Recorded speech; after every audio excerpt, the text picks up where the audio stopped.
Share a photo or video of your happy moment in a First Choice Haircutter salon and hashtag it with FC Happy for a chance to win over $10,000 in prizes.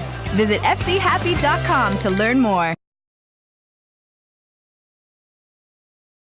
Recently drafted this past weekend by the St. Louis Blues in the second round.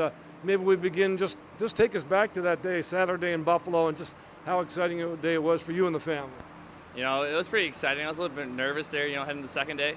The first day was kind of relaxing, so when I got there, I sat down, I calmed myself down pretty quick, and just sitting there, I was patiently waiting, and as the picks went on, I was starting to get more and more nervous. A couple goalies went, so I knew my time was coming up soon, and I had a good interview with St. Louis.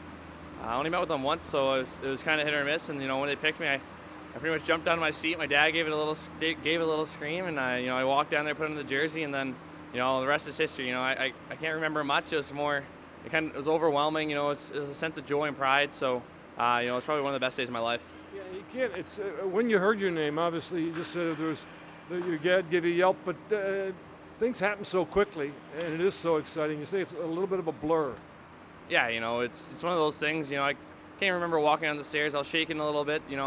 I just got down there. As soon as I put in the jersey, it kind of, a little bit of stress just lift off my shoulders, and I had to go do an interview right away. So it was kind of tough. And then I got to meet everybody. I got to meet Marty and the rest of the crew. And I was talking with Brodeur, and he was just like I told him he was one of my all-time favorites. I watched him play a lot, and he looked at me and he was like, you know what? I watched you play too, and it was kind of those moments. It's something I'll never forget.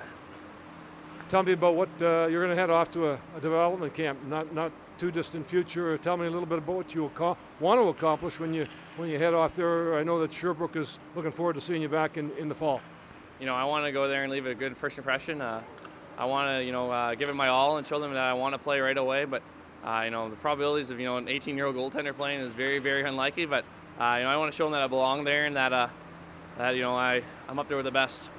I'm sure you're very grateful and thankful for all the help you've received over the last number of years here. Can you point to some of the key figures or organizations that helped you get to where you are today?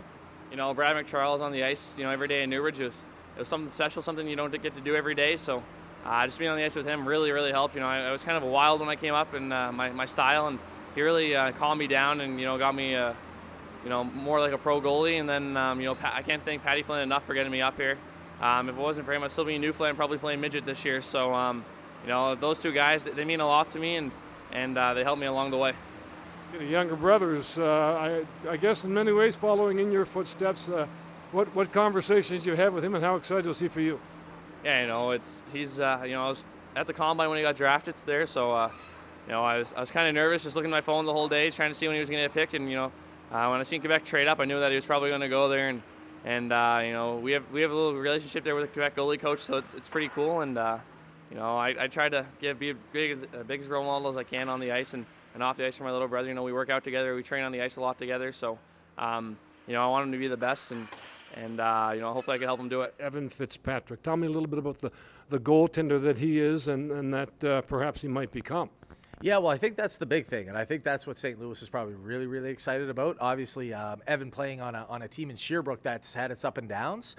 His numbers and things like that haven't always been, the best, because he's playing in the Quebec Major Junior League for a team that kind of settled near the bottom this year. I mean, that was certainly tough on his numbers, but when you look at him, when you see not just his physical stature in the net, but also just the way he moves in the net, for a guy that size to be as quick as he is and as explosive he is, and to be able to move laterally and post to post as quickly as he does, you add to that he's pretty quick with his feet and with his hands. I think that, the fact you just look at that, it's hard to ignore that he's going to be a high-level goalie at the pro level.